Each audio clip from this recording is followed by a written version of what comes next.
मुखेलमंत्री लक्ष्मीकांत पार्सेकर आपल्या सरकाराचो निमाणो अर्थसंकल्प विधानसभेत मांडटले। 16 मार्चाक मुखेलमंत्री अर्थसंकल्प सादर करतले। राज्य विधानसभेचे अर्थसंकल्पीय अधिवेशन येता ते 14 मार्चाक सुरू जाता। 5 दीस चलपी ह्या अधिवेशनात कांय म्हत्वाचे निर्णय जातले। तातूंत अर्थसंकल्प हे म्हत्वाचे कामकाज आसून 16 मार्चाक अर्थसंकल्प मांडटले। हे वर्स निवडणुकीचें वर्स आशिल्ल्यान अंदूचो अर्थसंकल्प हो निवडणूक अर्थसंकल्प आसतलो। ताचे खातीर ह्या अर्थसंकल्पांत नेमकें कितें आसतलें ह्या बाबत जनतेची उत्सुकता वाडल्या। ह्या अधिवेशनात मुख्यमंत्री फुडल्या 5 म्हयन्यां खातीर लेखा अनुदान मागण्यो विधानसभेत सादर करतले।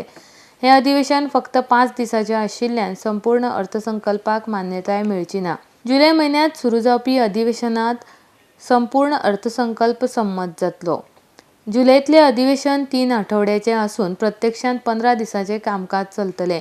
16 मार्चाक जावपी अर्थसंकल्पांत मुखेलमंत्री रोजगार निर्माण करपाचेर तशेंच नोकर भरतीचेर भर दितले अशी म्हायती हालींच मुखेलमंत्र्यान दिल्ली।